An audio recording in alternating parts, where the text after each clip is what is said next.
You're listening to Clarity on Fire, a podcast for people who know what they don't want out of their life and career, but aren't sure what they'd rather be doing. In a world where it's easy to exist, but hard to feel alive, we, Kristen and Rachel, two certified life and career coaches, are here to help you cut through the information overload, get unstuck, and focus not just on how you can have a career you're passionate about, but how to create a whole life that feels fulfilling. So join us here, where we serve up inspiration and down-to-earth wisdom in a way that only two best friends can. We want you to experience the relief of knowing that, yes, you're allowed to want more out of your life and career. And no, you don't have to wander through the dark anymore. Our job is to light the fire that shows you the way. Let's go.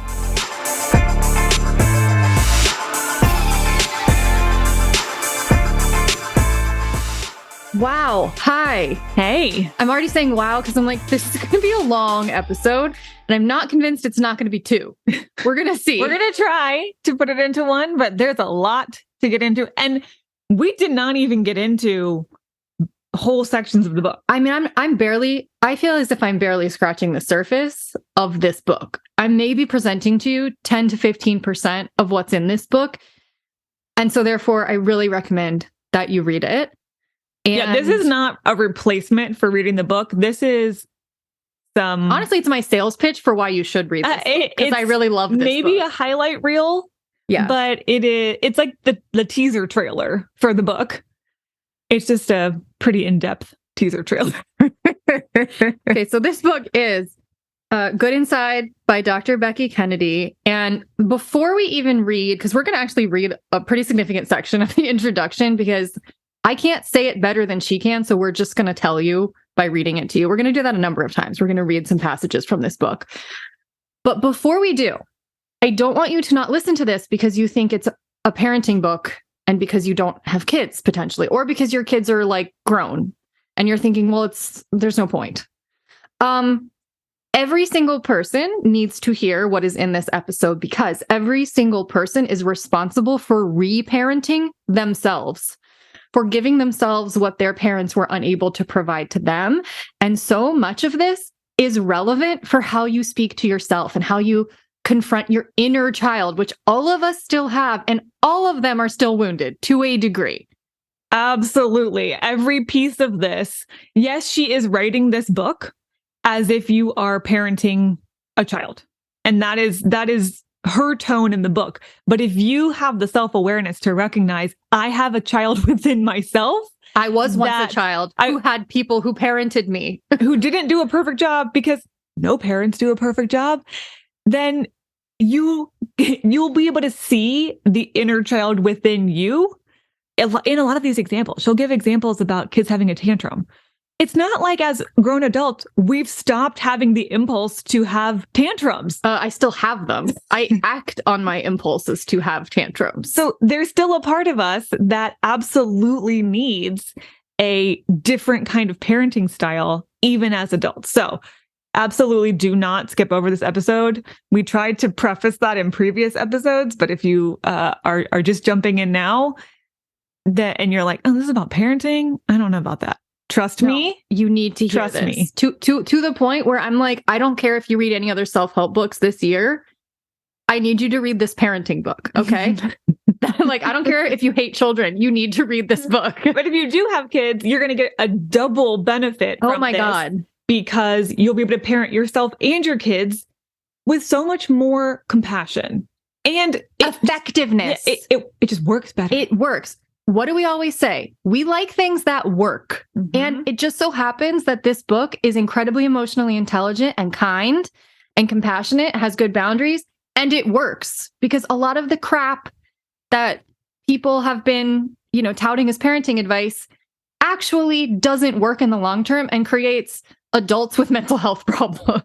Mm-hmm. So it actually leads us right into this introduction or this section of the introduction. So we want to give you some background about this book and her approach. So we're going to switch off reading the section of the introduction that's called Let's Do Something Different. She starts out by saying, when I was in my clinical psychology PhD program at Columbia and working in the clinic, I did play therapy with kids. While I loved treating children, I quickly grew frustrated by the limited contact I had with parents, often wishing I could also work with the parents rather than working directly with the child and talking to the parent adjunctively. Simultaneously, I was also counseling adult clients, and I became fascinated by an undeniable connection. With the adults, it was so clear where, in childhood, things went awry, where a child's needs weren't met or behaviors were a cry for help that was never answered. I realized that if I looked at what adults needed and never received, I could use that knowledge to inform my work with children and families. When I opened my private practice, I worked solely with adults for therapy or parent guidance. After I became a mother myself, I increased my parent guidance work, both in one-on-one consultations and in ongoing monthly parenting groups. Eventually, I enrolled in a training program for clinicians that proclaimed it offered an quote-unquote evidence-based and gold standard approach to discipline and troubling behavior in children. The methods it taught felt logical and clean, and I walked away having learned about the same interventions that are regularly promoted by parenting experts today. I felt like I'd learned a perfect system to extinguish undesirable behavior and encourage more pro-social behavior. Basically, behavior that was more compliant and more convenient to parents. Except a few weeks later, something struck me. This felt awful. Every time I heard myself give this evidence-based guidance, I felt sick to my stomach. I couldn't shake the nagging suspicion that these interventions, which certainly wouldn't feel good if someone used them on me, couldn't be the right approach to use with kids.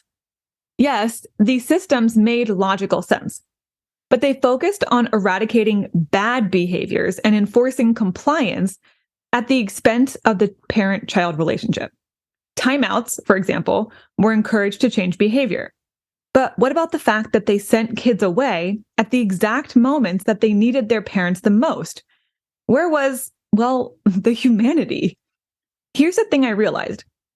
These evidence-based approaches were built on principles of behaviorism, a theory of learning that focuses on observable actions rather than non-observable mental states like feelings and thoughts and urges. Behaviorism privileges shaping behavior above understanding behavior. It sees behavior as the whole picture rather than an expression of underlying unmet needs.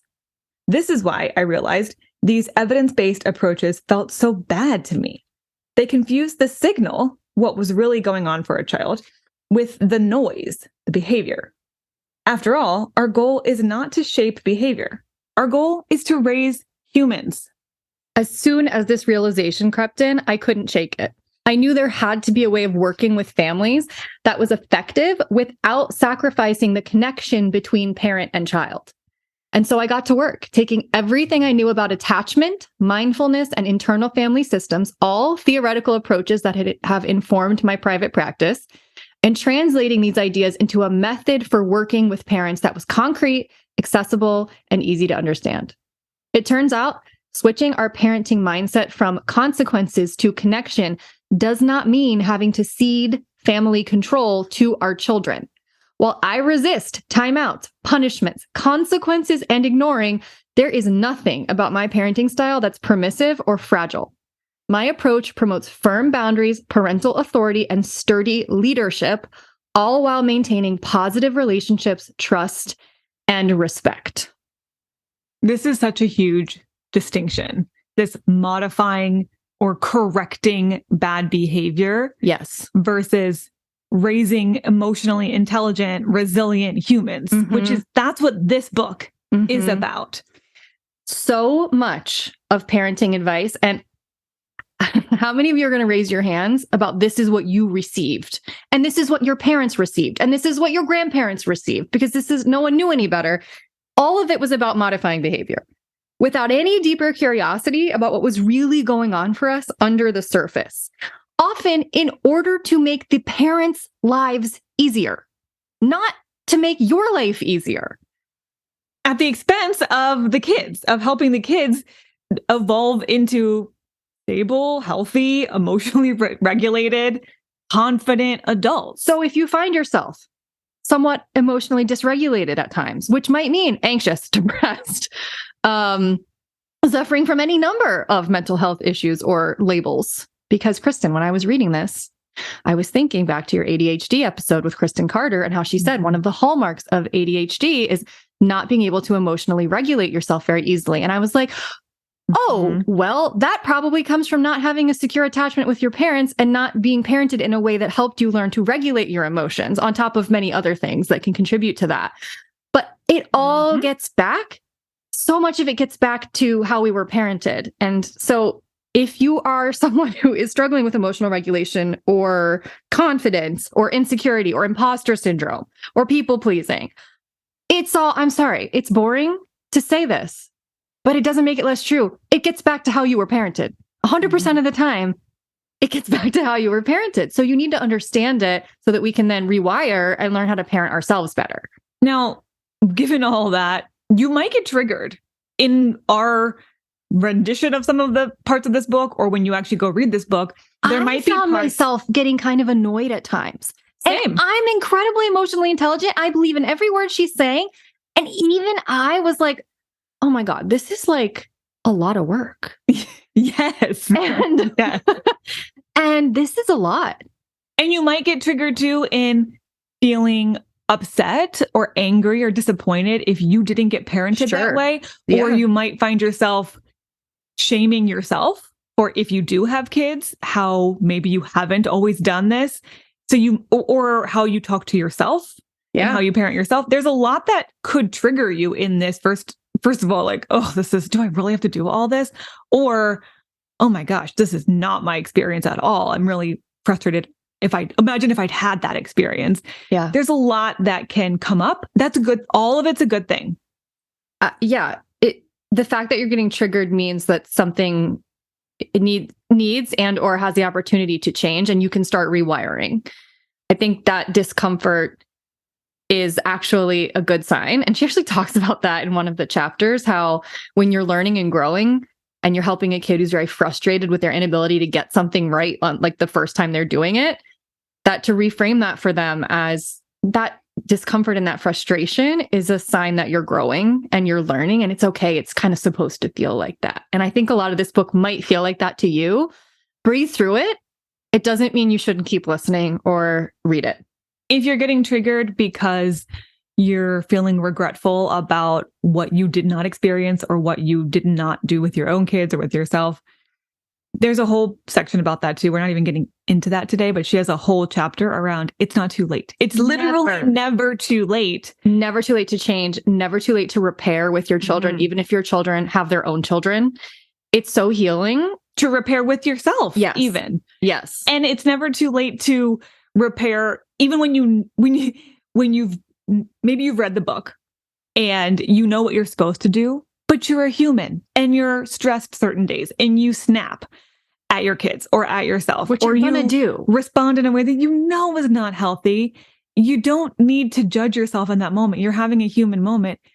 It's even then you can repair, even when you quote unquote should have known better. In fact, we talk about this a little later, but repair is, I think, one of the hallmarks of a really healthy connection is the ability to say, wow, I really wish I'd done that differently, and to apologize to yourself and to your kid.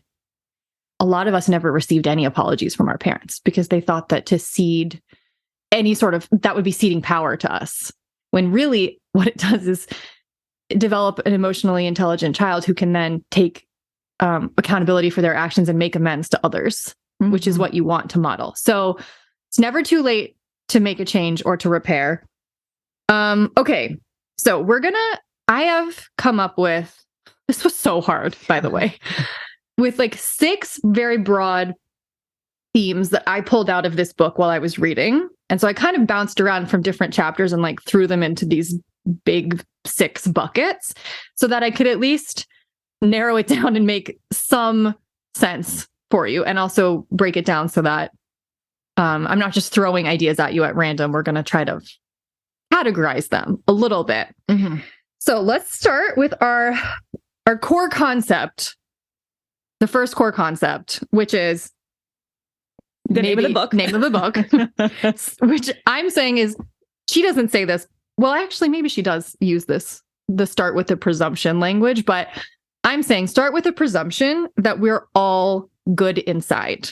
So I'm going to read the beginning of this section of the book about good inside, because this is, if you ask me, everything else in the book has to build on this as a core principle of the whole thing. Let me share an assumption I have about you and your kids. You are all good inside. When you call your child a spoiled brat, you're still good inside. When your child denies knocking down his sister's block tower, even though you watched it happen, he's still good inside. And when I say good inside, I mean that we all, at our core, are compassionate, loving, and generous. The principle of internal goodness drives all of my work. I hold the belief that kids and parents are good inside, which allows me to be curious about the why of their bad behaviors. This curiosity enables me to develop frameworks and strategies that are effective in creating change. There's nothing in this book as important as this principle. It is the foundation for all that's to come, because as soon as we tell ourselves, okay, slow down, I'm good inside, my kid is good inside too, we intervene differently than we would if we allowed our frustration and anger to dictate our decisions. Let me continue with something she says a little later on, which is, and let me be clear, seeing your child as good inside does not excuse bad behavior or lead to permissive parenting. There's a misconception that parenting from a good inside perspective leads to an anything goes approach that creates entitled or out of control kids. But I don't know anyone who would say, oh, well, my kid is good inside, so it doesn't matter that he spit at his friend, or my kid's good inside, so who cares that she calls her sister names? In fact, the opposite is true. Understanding that we're all good inside is what allows you to distinguish a person, your child, from a behavior, rudeness, hitting, saying, I hate you. Differentiating who someone is from what they do is key to creating interventions that preserve your relationship while also leading to impactful change. This is good coaching. This is Brene Brown shit right here. You have to be able to distinguish who someone is from what they do. And so much of how we were parented, how we parent, how we now talk to ourselves is treating behavior and the person like they're one and the same, which creates shame.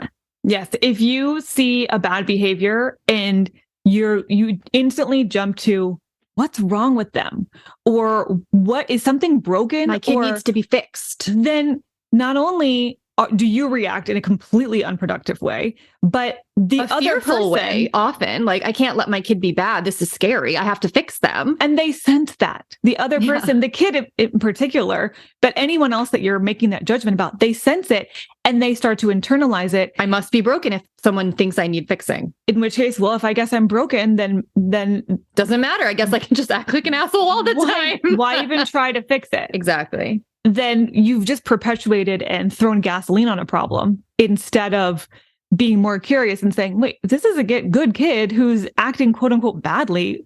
What's going on here? Exactly.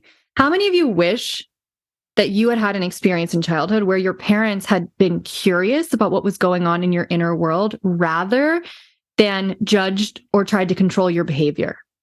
How lonely does it feel to maybe not have the words to express as a kid how you're feeling, and for your parent to then see that outburst as something bad rather than a child who needs help? It's so lonely, it's so isolating, and it creates so much negativity within a child, which then creates more bad behavior, creates more of what you don't want. And she says emotional regulation and resilience are created by leaders a kid can trust, not authoritarian figures trying to control them. She says, but so many of us had parents who led with judgment rather than curiosity, criticism instead of understanding, punishment instead of discussion.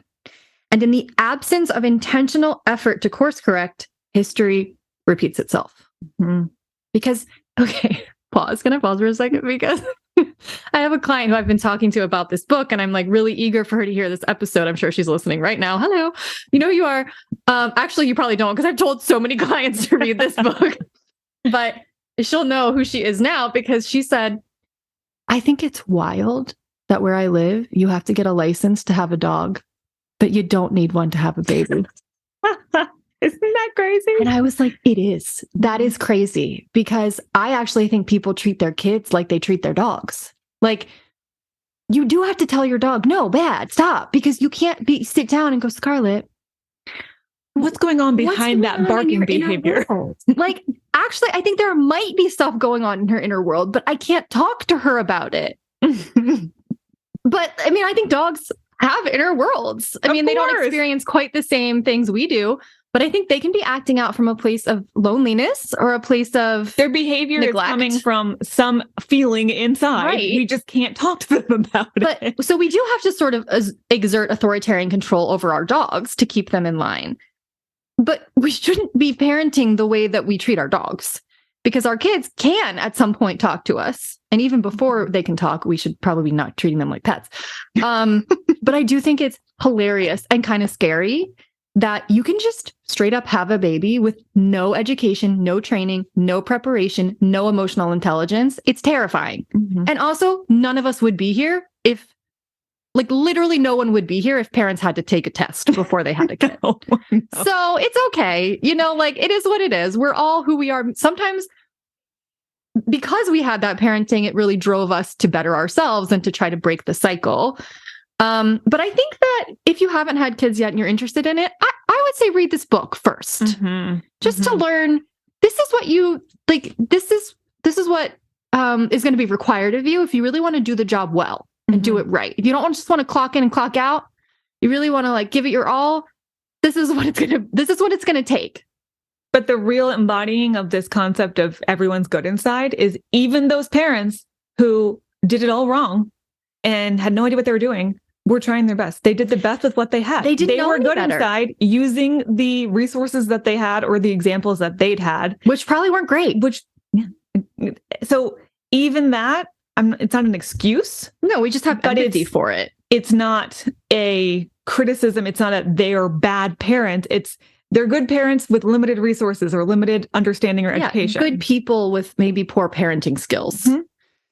So she gives some examples here of scenarios that kids would experience. Maybe you experience some of these. Mm-hmm. And I want you to think about what would have happened in your household in these examples. First example, you're 3 years old with a new baby sister everyone is oohing and eyeing over. You're struggling in this transition to siblinghood, even though your family says you should be happy about it. You're having lots of tantrums, grabbing toys from your sister, and you finally let it all out. Send my baby sister back to the hospital. I hate her. So sad. What happens next? How do your parents respond? Just think about if that had happened in your household. How would your parents have responded to that situation? Mm-hmm. Here's another one. You're 7 years old and you really want an Oreo that your dad explicitly said you couldn't have. You're sick of being dictated to and being constantly met with no. So when you're alone in the kitchen, you grab the cookie. Your dad sees you with the Oreo in hand. What happens next? What would he do? Oh, Lord. Okay, one more. You're 13 years old and you're struggling with a writing assignment. You tell your parents it's done, but later they get a call from the teacher saying you never handed it in. What happens next? What would your parents say when you got home from school that day? I'm going to read. This is going to be a little bit long, but I'm going to read what she says after giving these examples. Now let's consider this. We all mess up. We all at every age have difficult moments when we behave in ways that are less than ideal. But our early years are especially powerful because our bodies are beginning to wire how we think about and respond to difficult moments based on how our parents think about and respond to us in our difficult moments. Let me say that another way. How we talk to ourselves when we are struggling inside, the self-talk of don't be so sensitive, or I'm overreacting, or I'm so dumb, or alternatively, I'm trying my best, or I simply want to feel seen, is based on how our parents spoke to or treated us in our times of struggle. This means that thinking through our answers to those what happens next questions is critical to understanding our body's circuitry. What do I mean by circuitry? Well, in our early years, our body is learning under what conditions we receive love and attention and understanding and affection, and under what conditions we get rejected, punished, and left alone. The data it collects along those lines is critical to our survival because maximizing attachment with our caregivers is the primary goal for young, helpless children. These learnings impact our development because we quickly begin to embrace whatever gets us love and attention and shut down and label as bad any parts that get rejected, criticized, or invalidated. Now, here's the thing. No parts of us are actually bad. Underneath, send my baby sister back to the hospital, I hate her, is a child in pain with massive abandonment fears and a sense of threat looming in the family. Underneath the defiance of taking that cookie is probably a child who feels unseen and controlled in other parts of her life. And underneath that incomplete school assignment is a child who is struggling and likely feels insecure. Underneath bad behavior is always a good child. And yet, when parents chronically shut down a behavior harshly without recognizing the good kid underneath, a child internalizes that they are bad. And badness has to be shut down at all costs. So a child develops methods, including harsh self-talk, to chastise himself as a way of killing off the bad parts and instead finding the good kid ones, meaning the parts that get approval and connection. So, what did you, as a child, learn comes after bad behavior? Did your body learn to wire for judgment, punishment, and aloneness? Or boundaries, empathy, and connection? Or put more simply, now that we know a person's bad behavior is really a sign that they're struggling on the inside, did you learn to approach your struggles with criticism or compassion, with blame or curiosity? Is it any wonder that all of us have developed this voice in our head that's constantly criticizing us and trying to talk us out of quote unquote being bad or doing the wrong thing? Yeah, we'll get into that more when we get to the attachment theory section because you know it's coming. But for now, just know that kids are responding to the version of themselves that their parents are reflecting to them. So if they're getting the sense from their parents, you're a bad kid, you're doing bad things, and that means that you're bad and broken and you need to be better, they're going to take that on and feel like, well, maybe I am a bad kid. They're going to make that their identity because kids don't have the brain development yet to distinguish between behavior and identity. They need you to do that for them. And if you're not doing that, they're going to think they're bad. And one of the best ways that you can do that, you can reflect the good inside of them back to them, which is what they will start to identify with, is by asking one, it's a simple question, but it's going to be hard to do in triggery moments. The question is, what is my most generous interpretation of what just happened? And, you know, when you're in a good headspace and you're not stressed, that's easy to get to.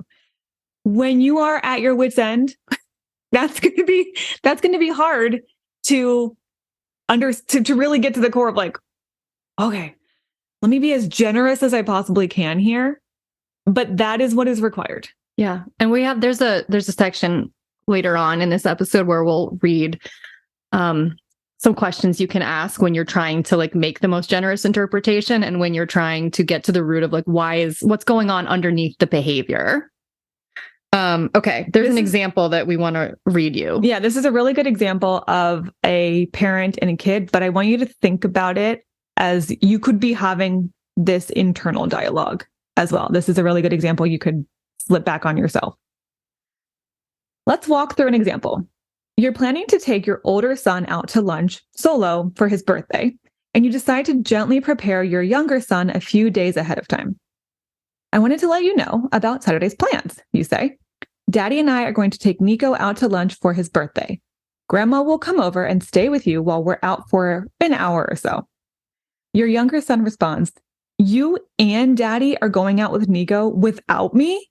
I hate you. You're the worst mom in the world. Wow, what just happened? And how would you respond? Okay, here are some options. 1, you could say, the worst mom? I just bought you a new toy. You're so ungrateful. 2, when you say that, it makes mommy sad. Oh, I want to punch that bitch.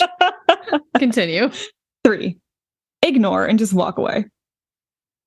4, Wow, those are big words. Let me take a breath. I hear how upset you are. Tell me more. She says, I like option 4 because it's the intervention that makes sense after considering the most generous interpretation of my child's behavior. The first option interprets my son's response as simply spoiled and ungrateful. The second teaches my son that his feelings are too powerful and scary to be managed, that they harm others and threaten attachment security with a caregiver. The third option sends the message that I believe my son is unreasonable and his concerns are unimportant to me. But my most generous interpretation of my child's response is this. My son really wishes he was included in this special lunch. I can understand that. He's sad and jealous. Those feelings are so big in his small body that they explode out of him in the form of big, hurtful words. But what's underneath is a raw, painful set of feelings. The intervention that comes next, the empathetic statements based on seeing my child as good inside, acknowledges his words as a sign of overwhelming pain, not as a sign of his being a bad kid. I'm going to keep reading because there's so much. I could just read this whole book to you, but I want you to hear these next couple of paragraphs. Finding the most generous interpretation teaches parents to attend to what's going on inside of their child. Big feelings, big worries, big urges, big sensations, rather than what's going on outside of their child. Big words or sometimes big actions. And when we put this perspective into practice, we teach our children to do the same. We orient them to their internal experience, which includes thoughts, feelings, sensations, urges, memories, and images. Self-regulation skills rely on the ability to recognize internal experience. So by focusing on what's inside rather than what's outside, we are building in our children the foundation of healthy coping. Choosing the most generous interpretation of your child's behavior does not mean you are being easy on them, but rather you are framing their behavior in a way that will help them build critical emotion regulation skills for their future. And you're preserving your connection and close relationship along the way. And here's one more reason why I like thinking in terms of most generous interpretation. At all times, but especially when our kids are dysregulated, meaning their emotions overwhelm their ability to cope with them, they look to their parents to understand, who am I right now? Am I a bad kid doing bad things, or am I a good kid having a hard time? Our kids form their own self-view by taking in their parents' answers to these questions. If we want our kids to have true self-confidence and to feel good about themselves, we need to reflect back to our kids that they are good inside, even as they struggle on the outside. Because they're not going to ever get over that feeling of struggle. They're not going to get over bad feelings.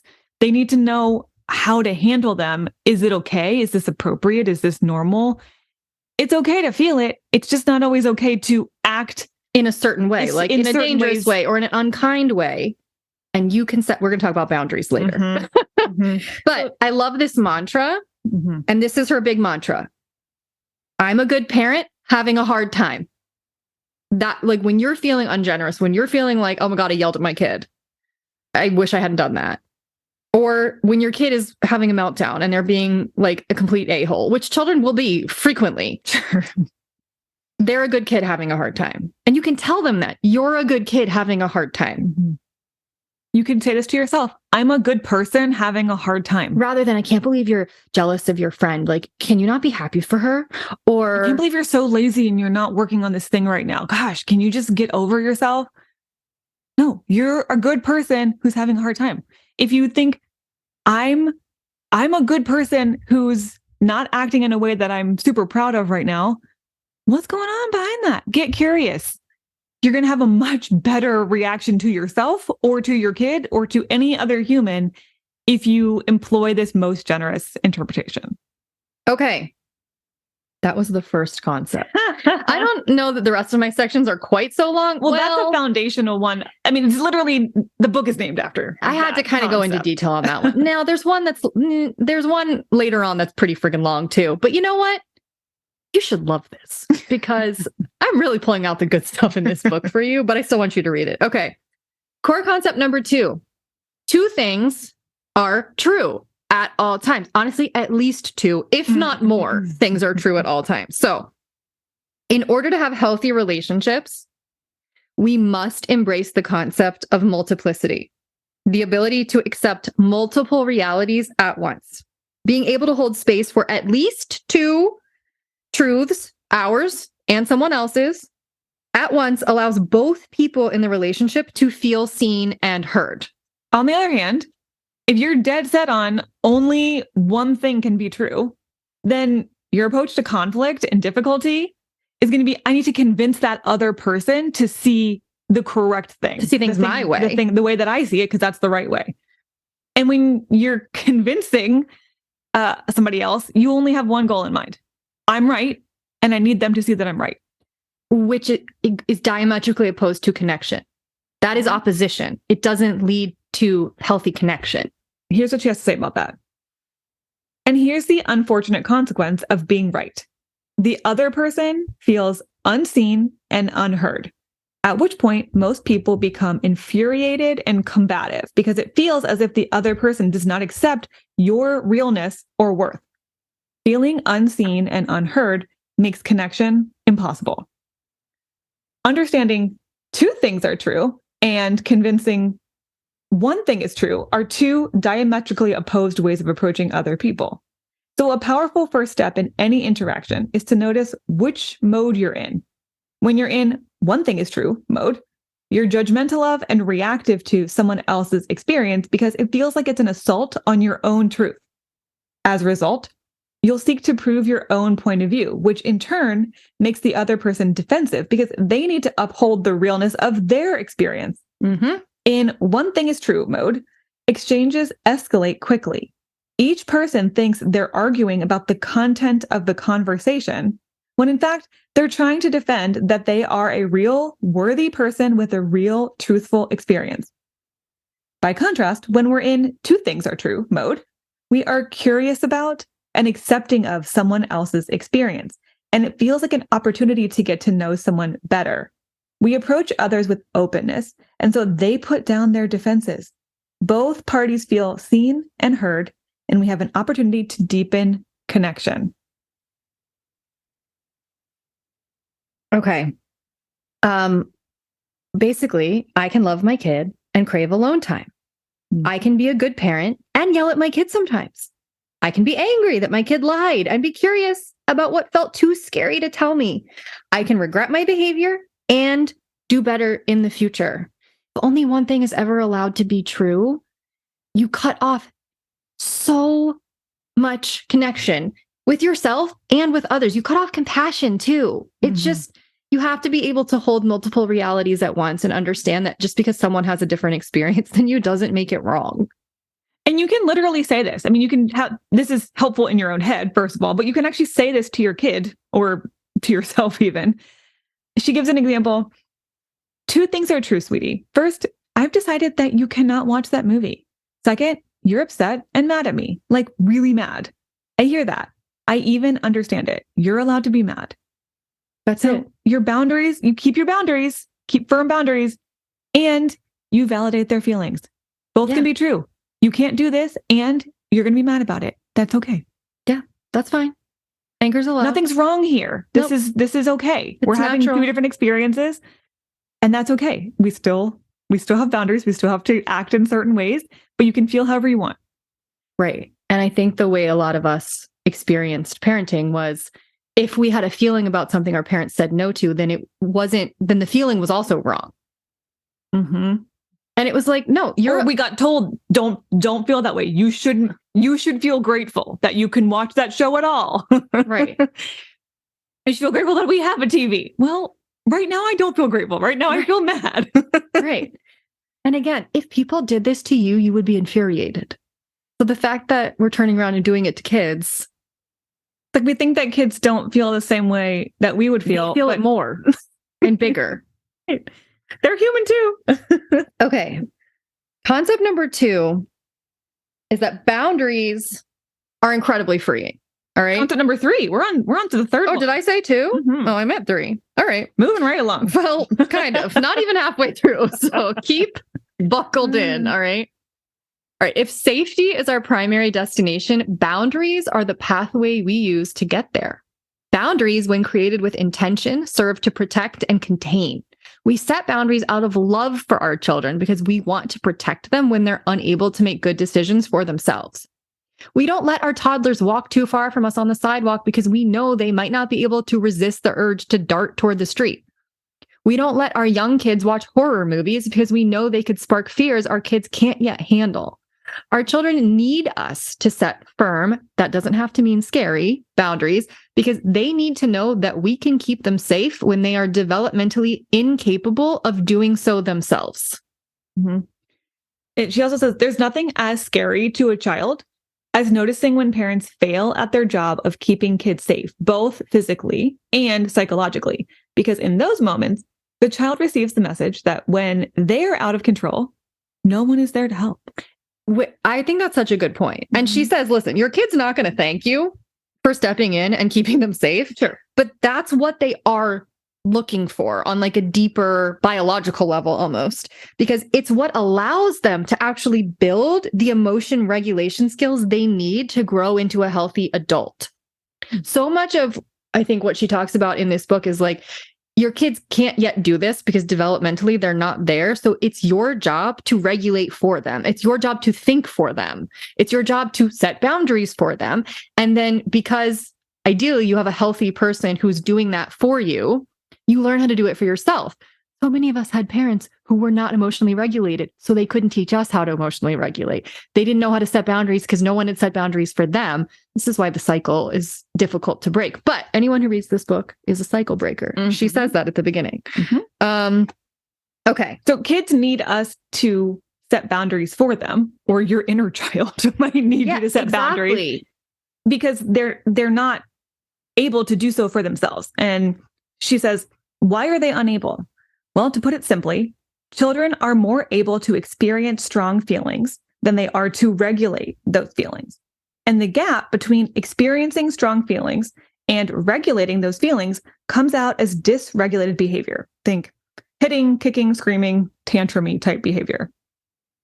In their book, The Whole Brain Child, neuropsychiatrist Daniel Siegel and psychotherapist Tina Payne Bryson describe why children so often become dysregulated. They use the analogy of a two-story house. The downstairs brain is responsible for our most basic functions like breathing, as well as our impulses and emotions. The upstairs brain is responsible for more complex processes like planning, decision-making, self-awareness, and empathy. Here's the kicker. The downstairs brain, marked by intense emotions and sensations, is fully built and functioning in young children. But the upstairs brain is under construction well into a person's 20s. Terrifying. Talk about lag time. No wonder children often struggle with future planning, self-reflection, and empathy. These are all part of the upstairs brain. It's important to remember, when kids are overwhelmed with emotion and unable to regulate and make good decisions, this is developmentally normal. Exhausting and totally inconvenient for parents, yes, but normal. She continues to say, in this two-story house analogy, the parent is basically a staircase. Their primary function is to start linking a child's downstairs brain, overwhelming feelings, to their upstairs brain, self-awareness, regulation, planning, decision-making. Knowing your job is fundamental to this goal. We want our kids to feel their wide range of feelings and have new experiences, and our job is to help them build resilience by teaching them to cope with whatever the world throws at them. The goal isn't to shut down their feelings or teach kids to turn away from what they notice. The goal is to teach our kids how to manage all of their feelings and perceptions and thoughts and urges. We are the primary vehicle for this teaching, not through lectures or logic, but through the experiences our children have with us. Like, to me, this is like if you're reading a job description of a parent, this is one of the major bullet points. It's like, this is your job. And if you don't want to do that, or if that seems like a lot of work, maybe just don't have kids. Don't add more dysregulated kids to the world. It's a lot. Right. This book is a really good. Ooh, if you aren't sure if you want to have kids, read this book. Job description. Yeah. For you to opt into or opt out of. It is the hardest job. And again, it's wild that no one has training for it ahead of time. I mean, I feel like I've been well trained by literally being a coach for over a decade. This book And is even coaching this book taught me so many things I didn't know that I would have to use with a kid that I would have probably done wrong. So anyway, okay. So if we're talking about boundary setting, I think we need to clarify what is a boundary. This really blew my mind. This blew my mind too. I never would have thought of this, but it is really critical, especially when you're dealing with kids. Yeah. Boundaries are not what we tell our kids not to do. Boundaries are what we tell the kids we will do. Yes. They're embodying your authority as a parent, and they don't actually require your child to do anything. You set the boundaries and you act in the way to enforce the boundaries. You don't read the example. We're going to read some examples. So Kristen's going to read here are examples of what boundaries are not. And then I'll read the one about what boundaries are. And I would not have, again, I'm reading this list. I would have done this. Not boundaries. Until reading this book. Thought these were boundaries, but this is incorrect. Incorrect boundary setting. Please stop hitting your brother. Stop running. I said stop running. If you keep running with those scissors, you're not going to get dessert. Didn't we say you'd be done after this show? Can't we be done? Why do you have to make this so hard? So in each of these, parents are asking their kids to inhibit an urge that, frankly, they are developmentally incapable of inhibiting. So here are examples of what boundaries are, because this is, again, boundaries are what you will do. They don't require your child to do your job for you. Okay, so I won't let you hit your brother as you walk between your daughter and her brother and position your body in a way so that hitting can't continue. I won't let you run with scissors as you place your hands around your children's hips so that movement isn't possible. Screen time is over now. I'm going to turn the TV off. You turn off the TV and place the remote somewhere it cannot be reached by your child. I love this. Stop telling 2-year-olds to do shit. They're not capable of listening. We just said their upstairs brain is not developed. They cannot self-regulate. You have to regulate for them. You have to step in and tell them what you will not allow to happen. Now, you can do this and should do this with validation and empathy too. So it doesn't just have to be, I'm not going to let you do this. Right. That's the end of story. Right. You can validate that it might be frustrating, or they might be upset, or they might feel annoyed, and empathize with that feeling while still maintaining the boundaries. So again, two things are true. Yes. So here's one of those examples again, and we'll use the hitting your brother one. Okay. Of what the boundary could look like when you also infuse that validation and empathy. I won't let you hit your brother as you walk between your daughter and her brother and position your body in a way so the hitting doesn't happen again. I know you're frustrated. Having a brother who can crawl and get into all your stuff is so hard. I'm here. I'm going to help you figure out how to keep your block structure safe. So nice. Boundary, can't hit the baby. And I'm going to stop you from hitting the baby. But I understand why it's frustrating, and I'm going to help you come up with some solutions. Immediately, because literally this is what they teach you day one of coach training. Acknowledging and validating someone's experience and feelings neutralizes the energy. If you tell that kid stop hitting your brother, you are not helping her regulate her emotions whatsoever. If you're stopping her and then acknowledging and validating her and helping her come up with a solution, you are really helping her regulate and calm down. And the truth is that that's always true with boundaries. Boundaries are not, I'm directing you to do what I want you to do. Boundaries are, I set a boundary and there are consequences if you step over the boundary, which is me enforcing the boundary. This is me. And that's when you're doing it with adults, when you're doing it with yourself. Okay, I set a boundary. You can act however you want, but there's going to be consequences. And I'm going to prevent you from crossing over my boundary. It is especially true with kids. I really want you guys to try this with yourselves. Like when your inner child is like, I don't want to go to the gym. You're like, oh, wow, those are some big feelings.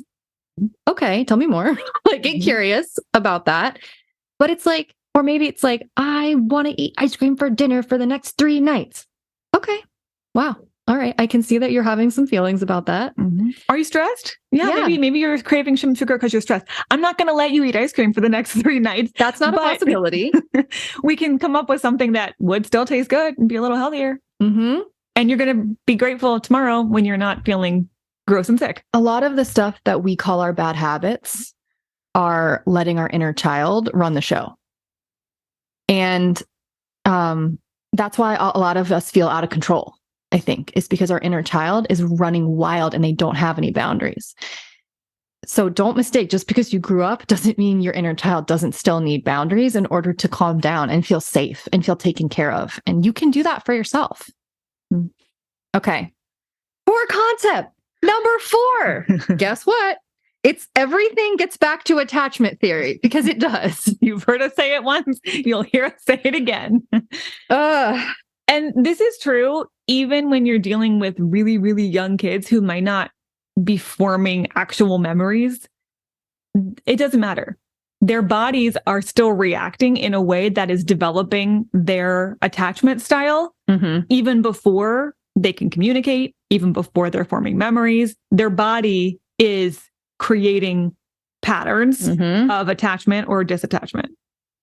Our earliest relationships influence what parts of us feel lovable, what parts we look to shut down, and what parts we feel ashamed of. In other words, children's experiences with their parents in their earliest years impact how they think about themselves, what they learn to expect of others, what feels safe and good, and what feels threatening and bad. If, for example, a young girl is constantly told to not be so sensitive, how many of you were told not to cry or not to be so sensitive or shamed for having feelings? If, for example, a young girl is constantly told to not be so sensitive, she will learn early on that her feelings are wrong and push people away. If a father repeatedly tells his son to stop crying, that son will associate vulnerability with rejection, even if later in life he can't explicitly recall those memories. Furthermore, a child's early years form the foundation for emotion regulation, which, as we know, is a person's ability to manage and respond to feelings and urges that arise.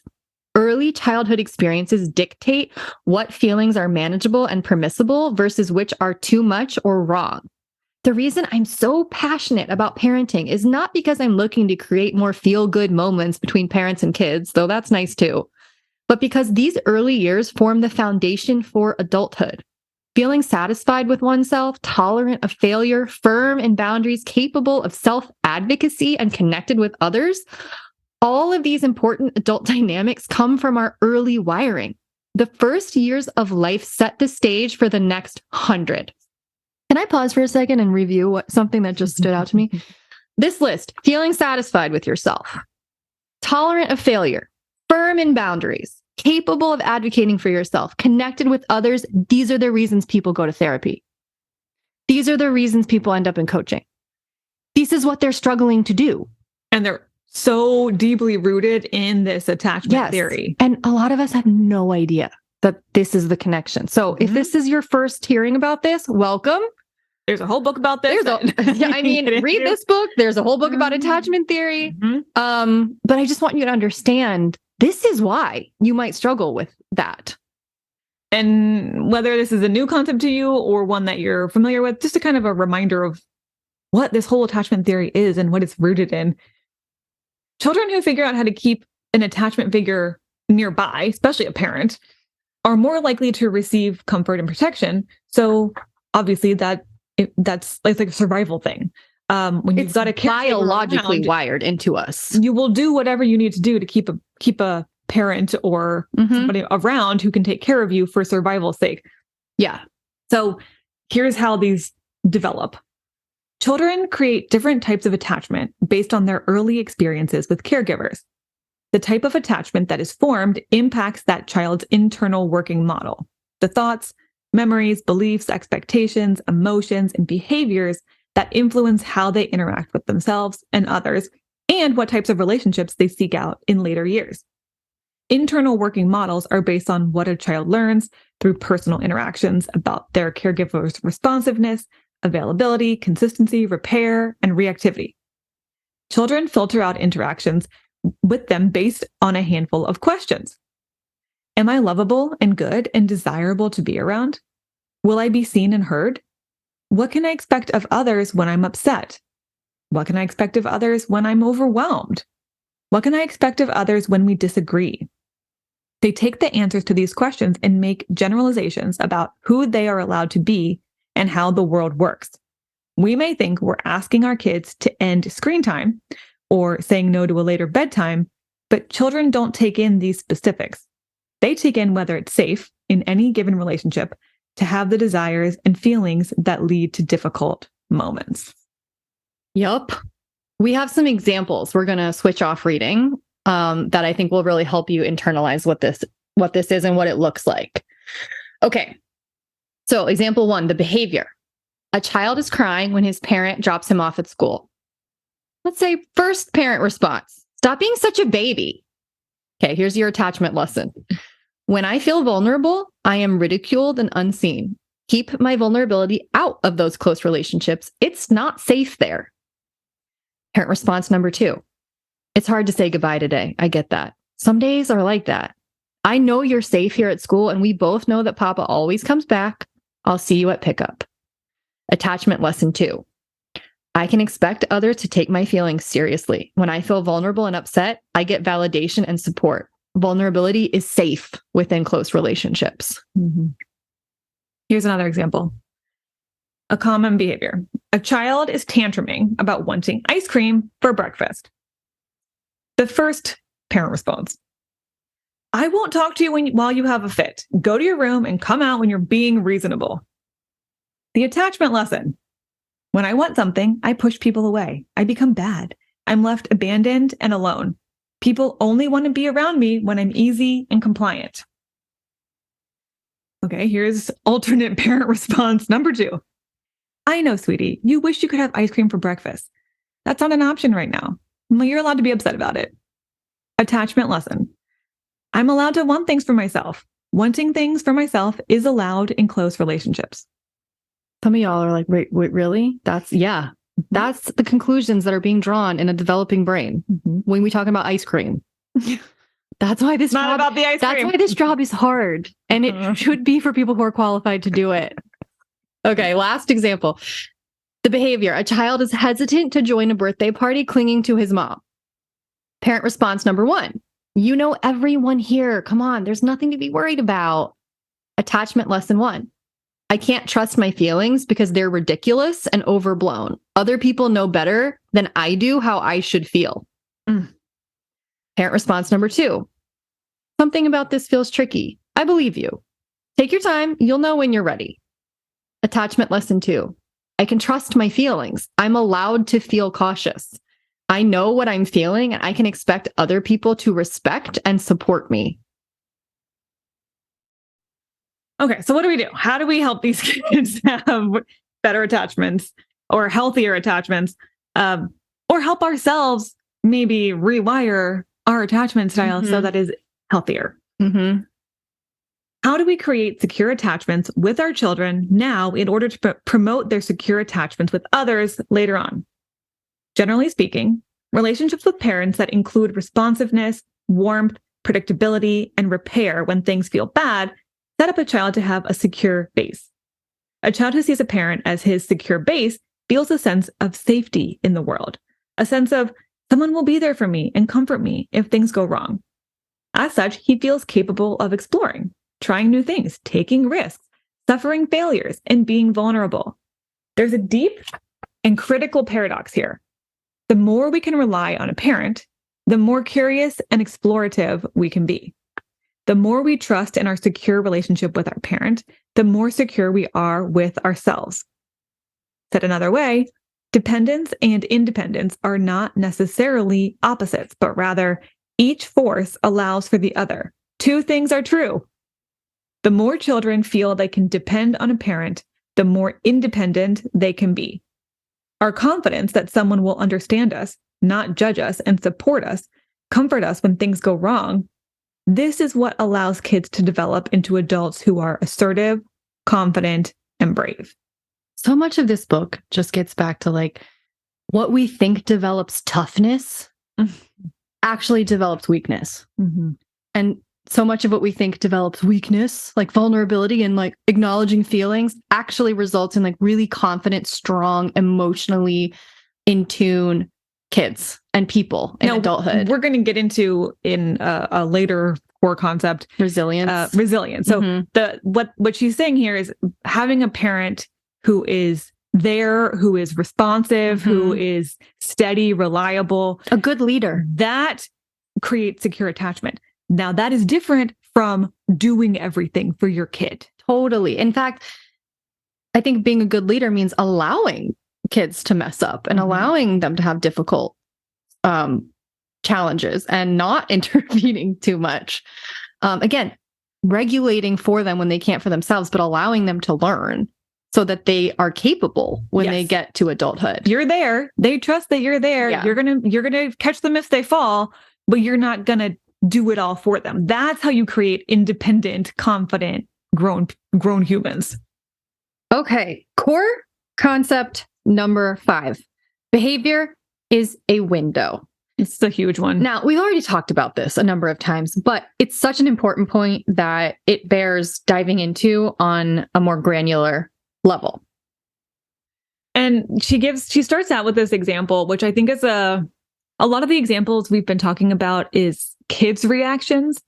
And we told you at the beginning of this that you can apply this to yourself. And I think this example that she starts off with is a really good one for you thinking about how your behavior is a window into your internal world and dealing between adults as well. So she gives an example of you're having a terrible day where everything is going wrong and you forgot to dethaw your chicken for dinner. You end up giving your kids Cheerios for dinner. Your partner walks in and asks them, why didn't you get toilet paper at the store? And you're just like, I can't with this day. And you end up throwing the cereal box on the ground and yelling at him about like, why can't he just do one thing for this family? Why is it all up to you? Yeah. Okay. So in this example, how would you prefer your partner to respond? Here's the first example. Becky is so unreasonable. How could she do something like that? Does she not respect me? This isn't okay. She's so dramatic and has such intense reactions.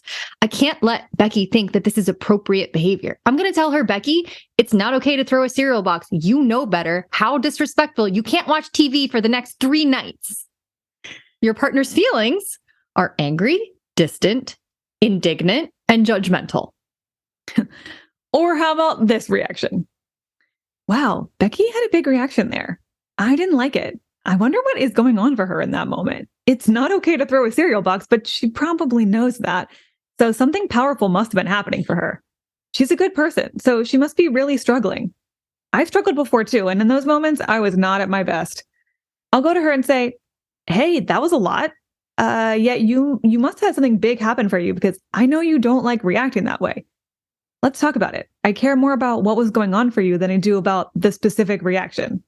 I'm here. Let's figure it out together. Partner's feelings and response.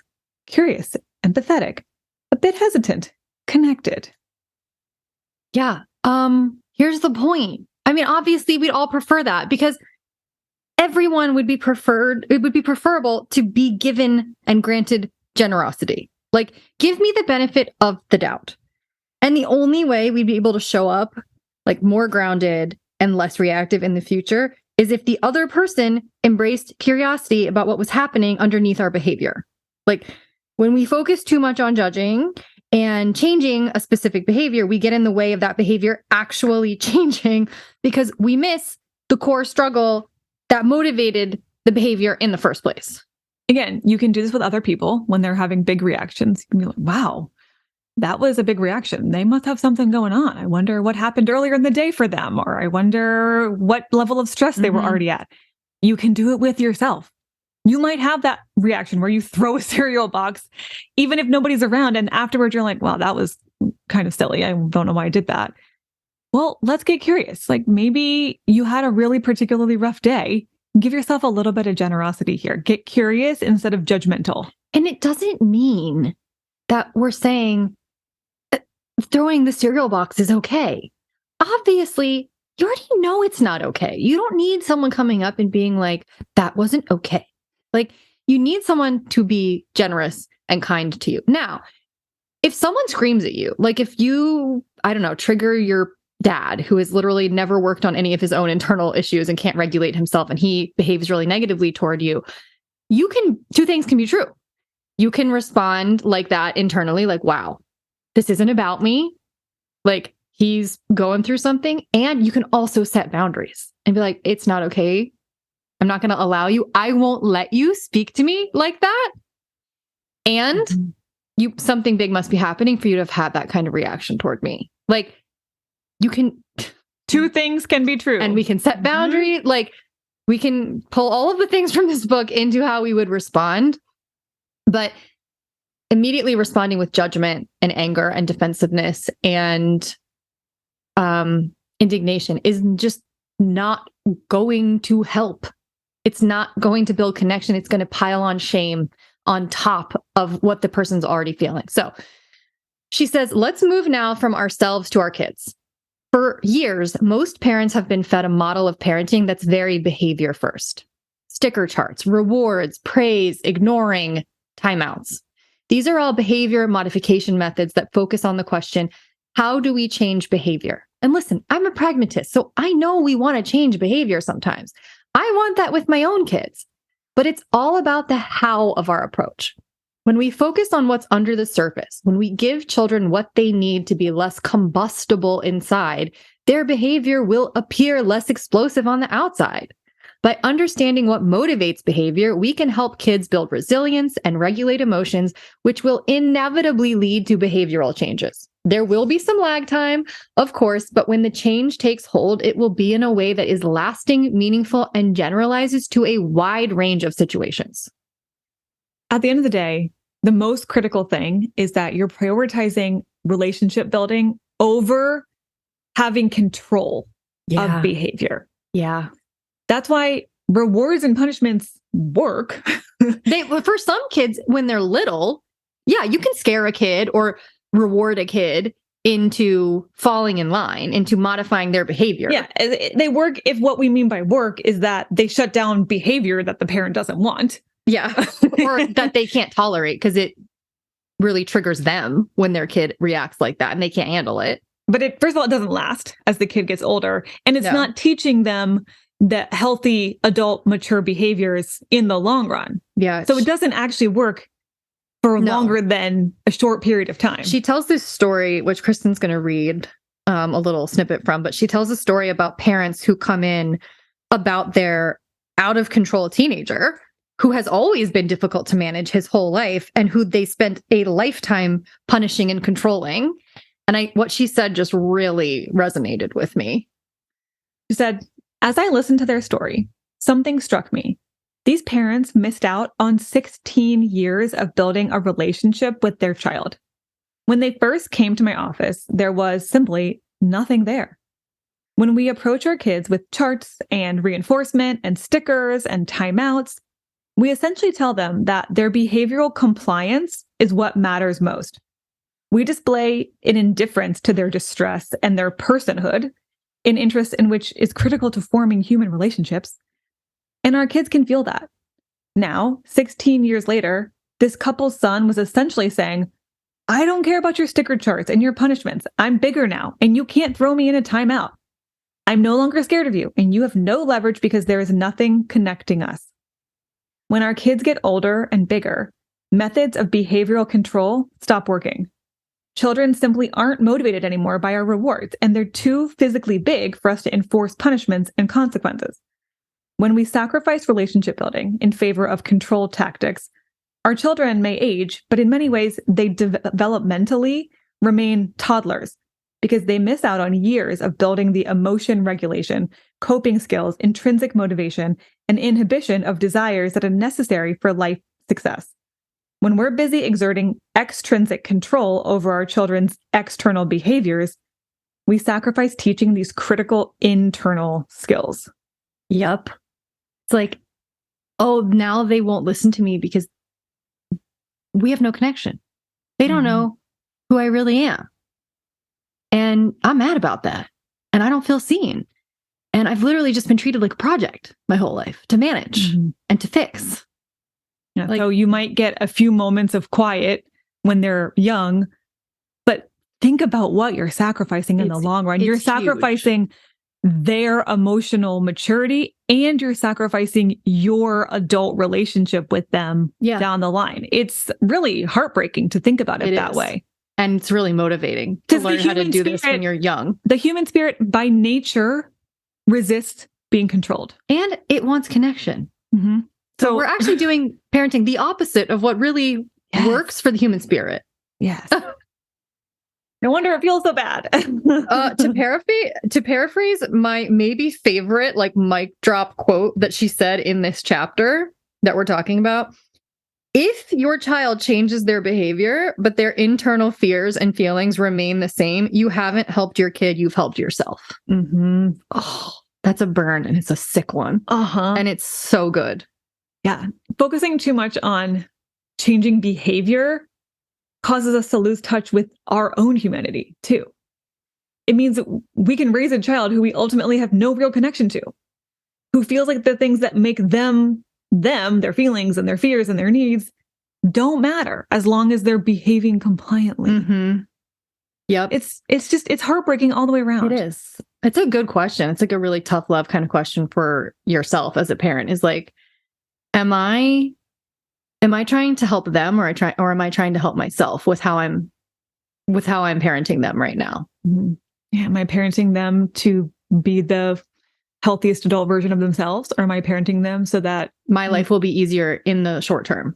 Yeah. Ooh, we told you this book might trigger you.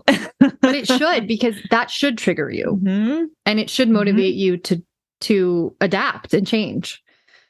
Critically, also, kids cannot learn to regulate emotions or urges that they are not allowed to have. Mm. I feel like that is such a good point, that we try to shut down or stifle or modify or control the behavior, and then they can't learn to regulate it because they've never been allowed to work with it. We talked before about validating kids' emotions, even when you're setting boundaries, even when you're saying you can't act that way, or I'm not going to let you act that way, but your feelings about it are okay. That piece of it is so important, because if they know I'm allowed to feel certain ways, now they can learn healthier ways to process and regulate those feelings. But if you tell them that's inappropriate for you to feel that way, don't feel that way, that is so damaging long term. And it's why so many people I meet in coaching what we have to work on is helping them become more emotionally literate, because so many of them they're really perfectionist, and they really have a fear of vulnerability. And so they procrastinate hardcore, because they think in order for me to do something, I have to do it right the first time, because they've never really been allowed to fail. They've never been allowed to try things, or their parents tried to shut things down too quickly. So it's like a whole language that they're never allowed to learn. And now they're adults and they're expected to speak fluently, and they can't, and it terrifies you. No wonder they can't access their own emotions, or they can't articulate them, or they can't regulate or process them. They know practice. They weren't even allowed to have them when they were young. So they don't know what to do with them now as an adult. Right. We'll talk about that more when we get to resilience. Okay. So we mentioned earlier that there was a list of questions that you can ask yourself when you're seeing a difficult behavior and you're trying to make the most generous interpretation, and you want to sort of, maybe you're not trained as a coach, so you don't know what questions to ask to get underneath the behavior and figure out what's really going on inside. So here's a list that you can work from. What is my most generous interpretation of my child's behavior? What was going on for my child in that moment? What was my child feeling right before that behavior emerged? What urge did my child have a hard time regulating? What's a parallel situation in my life? And if I did something similar, what might I have been struggling with in that moment? What does my child feel I don't understand about them? If I remember that my child is a good kid having a hard time, what are they having a hard time with? What deeper themes are being displayed underneath this behavior? Can you imagine if that was where your brain went to, instead of what is wrong with my kid right now? Or why can't they just leave me alone and let me do my work for an hour? Can you imagine what it would have been like if your parents had done that for you? Game-changing, life-changing. And for parents worried that prioritizing connection over behavior modification will incentivize a child to misbehave to get attention, especially the little ones, she says, and this is so smart and just so logical, actually, that's just a sign to start prioritizing connection more outside of difficult moments. Because if your child does something and then you stop and you take time and you listen to what's going on for them and you're connecting with them, then yeah. And if that's the only time you're connecting with them, then yeah, it might occur to them to misbehave more so that you'll pay more attention to them and connect with them. But if you're connecting with them more often outside of those moments, then a kid who already feels connected to you is a lot less likely to act out in a dysregulated way, period, whether it's to get your attention or not. Again, if we're recognizing that behavior as a window, even the act of some of those quote unquote bad behaviors might be stemming from, I generally don't feel very connected to you and I want more attention.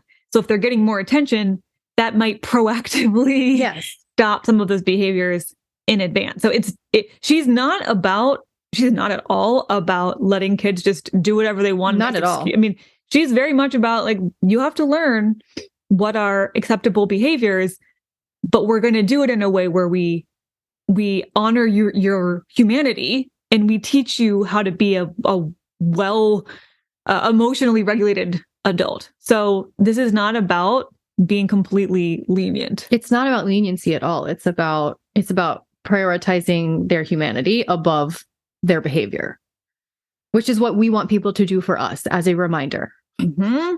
And when you are focused more on connection building and relationship building over behavior modification, automatically there's so much less shame. Like there's so many chapter on shame. Oh my gosh, I'm like, great. Thank you. We love it. Brene Brown really did the most for shame. And now everyone like knows about it.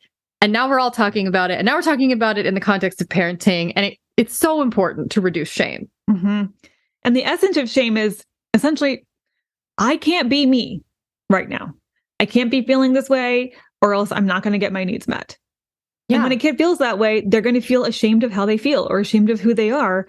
And if you think that's going to help modify their behavior in helpful ways, no, shame always comes out in unhealthy, dysregulated ways. Shame only adds fuel to the fire. It is incredibly destructive. And we learn to hide things that we are ashamed of. Shame often comes from feeling that we aren't allowed to have this feeling because it will threaten our attachment to our caregiver. So we hide it.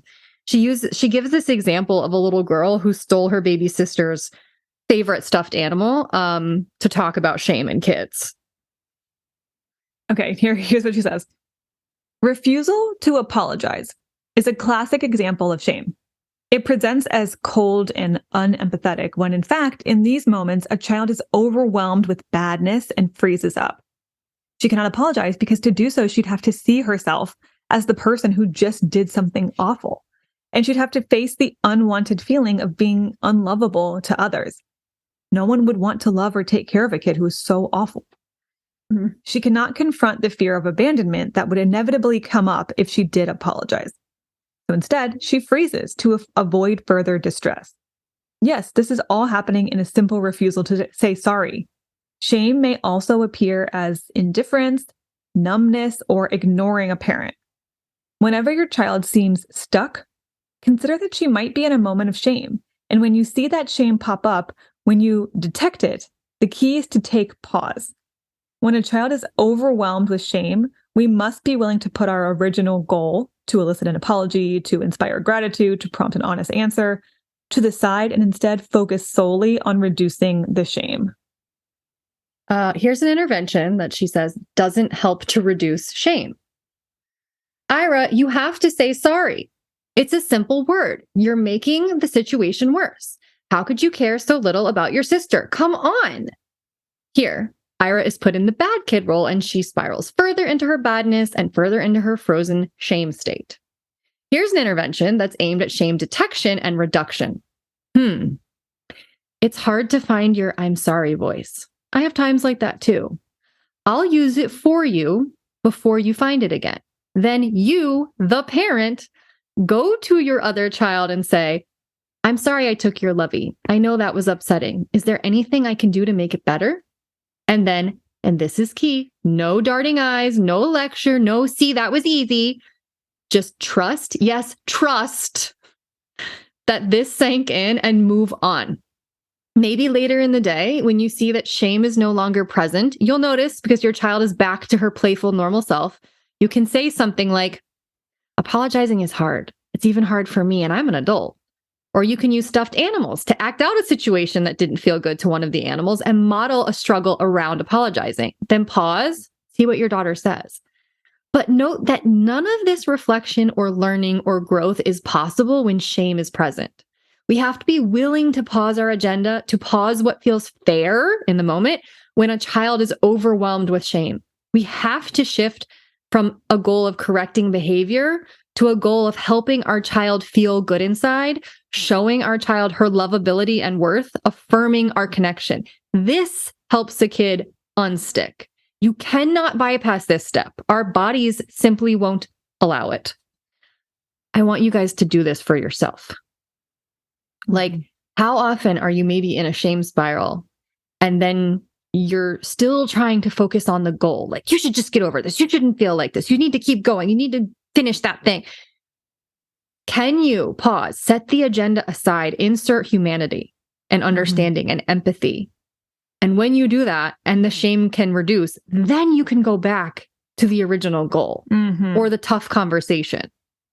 Again, if shame is ultimately going to lead to hiding or ignoring or trying to tamp down what feels bad, you're not going to be able to take any productive action from that space. You have to deal with the shame first.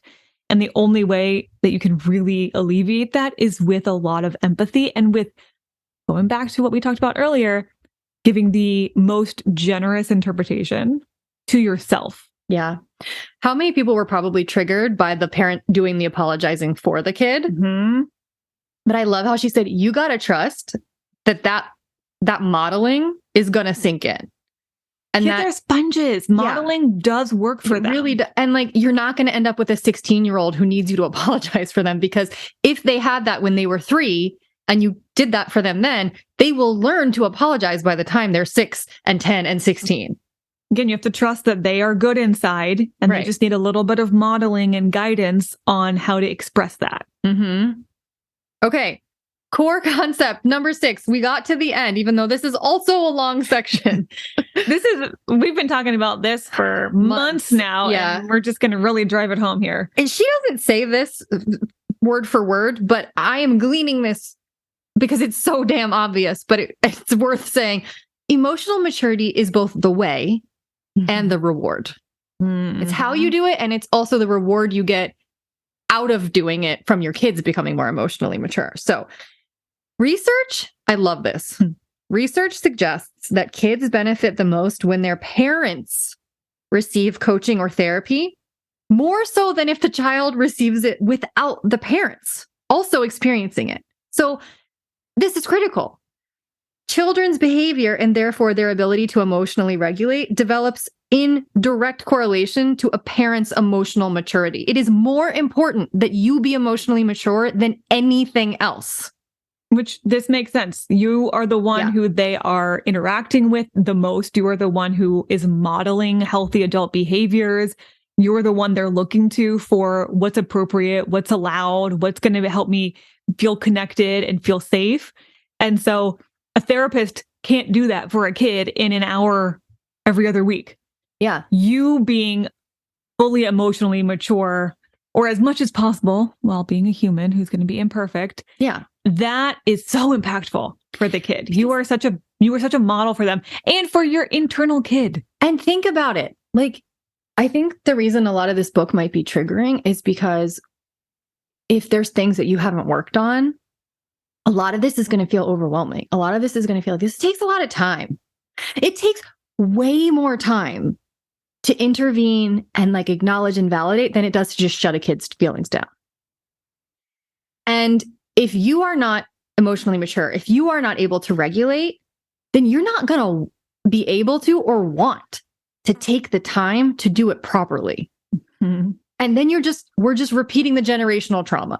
So if you want to break generational trauma and you want to have kids who have the ability to emotionally regulate, who don't need years of therapy once they get to adulthood, who can enjoy their lives and not be people pleasers and be confident and resilient, you got to be emotionally mature. That's your number one goal now.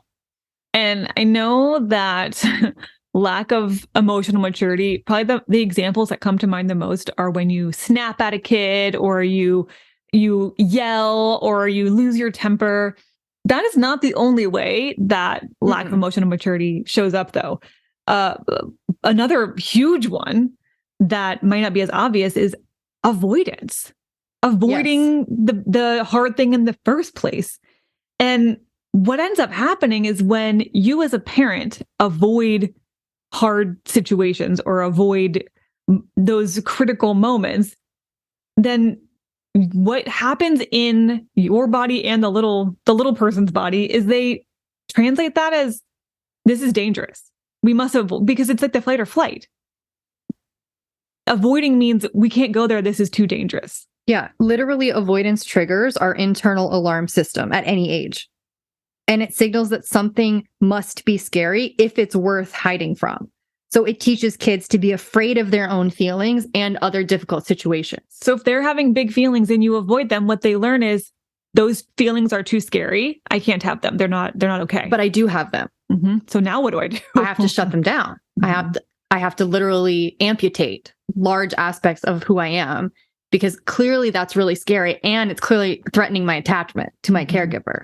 So while a lot of yelling can be emotionally unstable and challenging for a kid, avoiding confrontation can also be a challenge later on in their adult years, because now they've thought confrontation is too scary. I must always avoid it.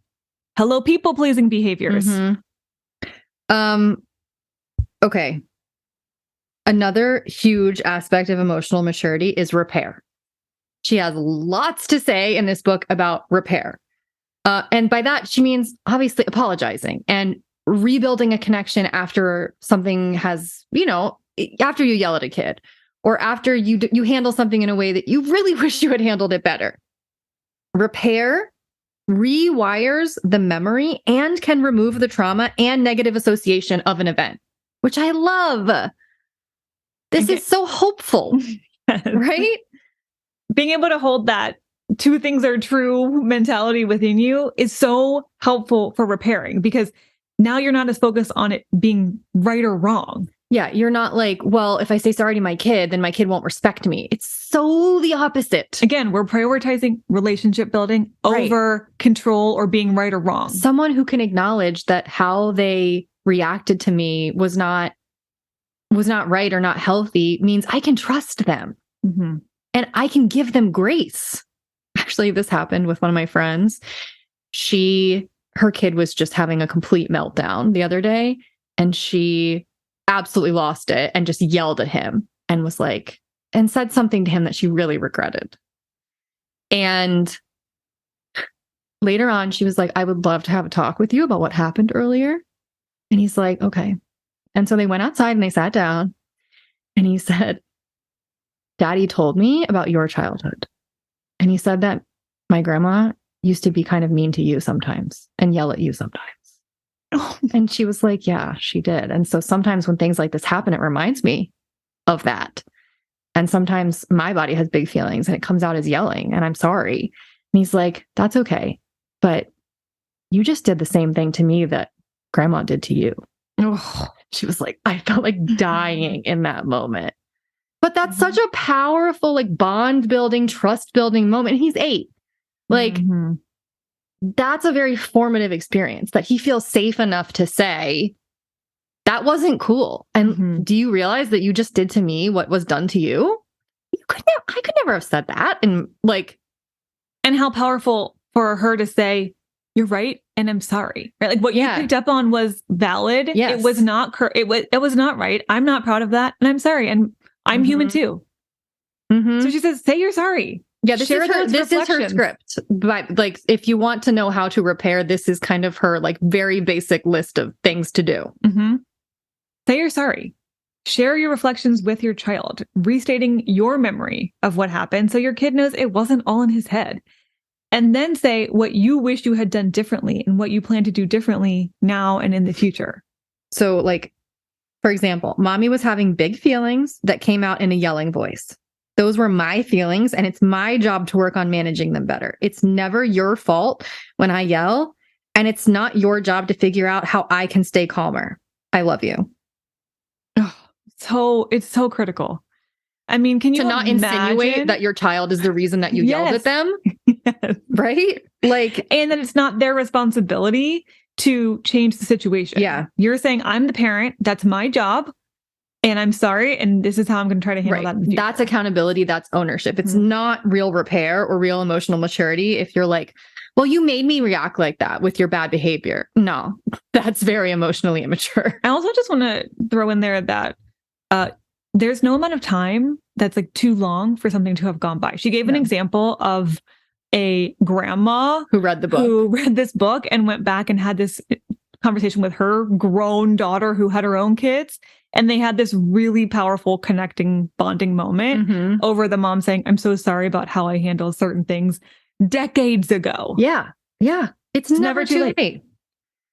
Okay. When you show up with emotional maturity and self-regulation, AKA you aren't attempting to shut down, control, shame, or avoid a child's emotions, you model self-regulation, which kids desperately need an adult to do for them if they're ever going to be calm, functional, mentally healthy adults themselves.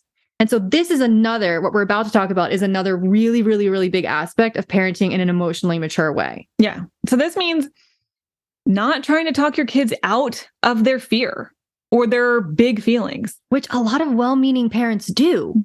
Oh, you don't need to be scared of that. Yeah. Or no, you don't need to be sad or worried. No reason to cry about that. It is normal to have that knee-jerk reaction to say, kids freaking out about something and you're like, oh, it's fine. It isn't scary. It's not a big deal. But all that's going to do is invalidate them and leave them feeling alone in their big feelings. And that's just going to make them feel more anxious and fearful. So you've just said this thing is too big and scary, or no, this thing, you don't need to feel that way. And they're like, but I do. So something's wrong. Yeah. When you can validate them and join them in their experience, like, wow, that feels scary, huh? That's all right. We can sit here together until you're ready to give it a try. You're actually demonstrating that things aren't that scary and are manageable because you're willing to go to the fear and sit there in it with them. If you're avoiding it, if you're shutting it down, if you're diminishing it, then it actually signals to the kid that it's too scary for you to want to deal with. And so it actually doubles down on the fear, which is so fascinating. This is the exact way that you need to respond to your own fear and big feelings too. Like, right. Don't try to diminish and talk them out. Yes. Yes. Don't tell yourself there's no reason to feel anxious. Just get over it. Validate it, recognize it, sit with it and say, yeah, okay, that's normal. And you know what? We're going to sit through this together. And I'm not going to feel this way forever. That kind of good parenting of your own big fear and feelings is probably what you didn't receive and what you most need to hear. Okay. Our last big point of this episode is that maybe the biggest reward of a kid being parented in an emotionally mature way is that they develop resilience. Like, I loved this point she made about we cannot encourage subservience in childhood and then expect confidence in adolescence and adulthood. She used this really great example of this kid who's kind of shy and doesn't want to join in to a party. And he wants to just sit by his mom. And the mom kind of feeling embarrassed and like telling him, you're embarrassing me. Go play with the other kids. And it's like, so what's so interesting is that at 5, you want him to ignore his feelings and you want him to go join the crowd. But then at 16, you desperately do not want him to join the crowd if they're doing drugs or drinking or something. So like what we should be doing is maybe acknowledging that kid, it's actually kind of brave to be the only kid sitting out if he's not ready, and that he's willing to acknowledge what's different for him and his needs. You want a kid who at 16 doesn't feel pressured to join in. And she talks a lot too about, parents will ask her like, well, don't you want your kids to be happy? Because she talks a lot about this resilience factor. Like we want to build resilient kids. And what I loved about her response to that, it's like happiness is not having all the big scary feelings.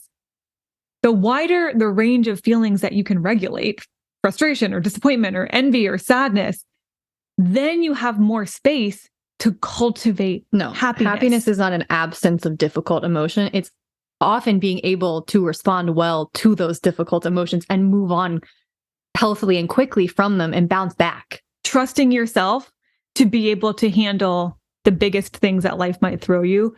That's how you can actually be happy. Parents are often so eager for their kids not to experience difficult feelings, either because it just sucks to see them suffering and or because their dysregulation triggers our dysregulation. And so in order for us and them to feel good, we're just trying to get it over with as quickly as possible and go back to feeling normal. That will inadvertently shut down or dismiss the tough stuff. And then a kid is very ill prepared to handle that tough stuff as they grow up. So they just have a fear of everything. Mm-hmm. Yeah. In fact, the more we emphasize our children's happiness and wanting them to just feel better all the time, the more we set them up for an adulthood that's full of anxiety, because anxiety is just intolerance of discomfort, fear of discomfort. Yep. So if they have not learned how to handle that, how can they cultivate true happiness? So that's why I think it's so interesting when parents ask her, well, don't you want your kids to be happy? It's like, you want them to go through these challenges, or you want them to have to figure these things out on their own. But don't you want them to be happy and for things to be easier? Not necessarily, because that's not going to set them up for a happier adult life. Right. You're going to have anxious kids who feel like they can't handle big stuff. And life is going to only get far more complicated. So the definition of resilience is, or at least in her definition, is our ability to experience a wide range of emotions and still feel like ourselves. Resilience helps us bounce back from stress, failures, mistakes, and adversity, and it allows for the emergence of happiness. She says, so how do we develop resilience in our kids? Psychologists Robert Brooks and Sam Goldstein, authors of The Handbook of Resilience in Children, found that the qualities children most need from their parents in order to develop resilience include empathy, listening, accepting them for who they are, providing a safe and consistent presence, identifying their strengths, allowing for mistakes, helping them develop responsibility, and building problem-solving skills. And again, imagine if you gave yourself those same qualities. You're allowed to make mistakes. You accept yourself for who you are and stop trying to be somebody else or compare yourself.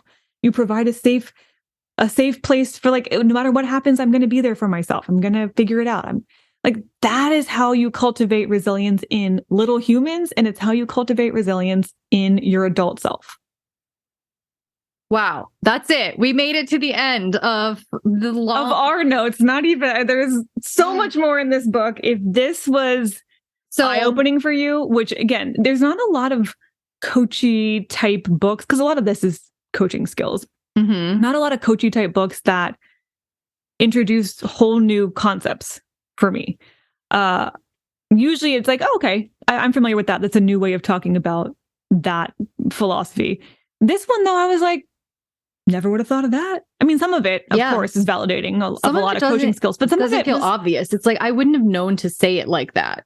So even if you feel like you read all the personal development books and you have know all the theories, I guarantee you there's things in here that you're going to be like, it's not what I thought. It's no replacement for this book. Mm-hmm.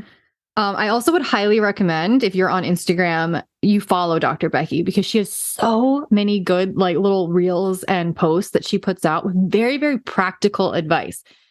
I have had clients follow this who do not have children. And when I tell them, look at her videos and then think of it as, this is how I would talk to myself. Mm-hmm.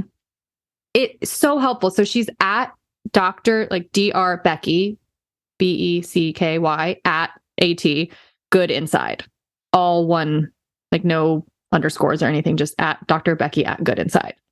She's got a lot of followers, and I'm so glad. And she's been, like, on the New York Times bestseller list. I couldn't be happier that so many people want to parent like this, and that she's so popular. And if you heard this and you're like, that sounds like the kind of parent I want to be to my kids or to myself, but you also feel a little bit overwhelmed, because you're like, I don't even know where to start. We didn't even get into this, but the part 2 of her book is how to handle specific situations, including scripts. Yeah, she has a lot of what to say in hard situations, like tantrums, aggressive tantrums, not listening, shame and fears and anxiety and lying and being mean to your sibling and food anxiety and sleep. Like she's got scripts for everything. So she makes it very approachable and gives you all the tools you need to be able to start using this whole new parenting approach. Love Dr. Becky. I really, really, really, really appreciate her and this book. And I hope that you guys will get it and read it, or at least follow her on Instagram and reparent yourselves and give yourselves what maybe you didn't have. Or if you want to have kids or have kids, oh my God, let's please all raise like a next generation of children who are like emotionally intelligent and resilient. Think about how much better the world would be. And like, I mean, I know it's silly because like right now they're a 3-year-old having a tantrum. In 50 years, that could be the president of the United States. And it's so important that that person be emotionally regulated. Because we've seen what happens when they're not. Yes. Spread this message far and wide. And let us know what you took from this and what you're going to do differently. And that might be in your parenting with your kids. That might be in any relationship with other people. That might be in your own self-dialogue. I would love to know what, because she's so good at making this very actionable. I'd love to hear, what are you going to do? How are you going to take this and treat yourself or other people differently? Okay, thank you for joining us on what I believe to be the longest single episode of this entire podcast. I think this might for a good reason. For a good reason. This is such critical information. So, okay, thank you for joining us. And we will be back next Friday with a brand new Dear Rachel. Bye for now.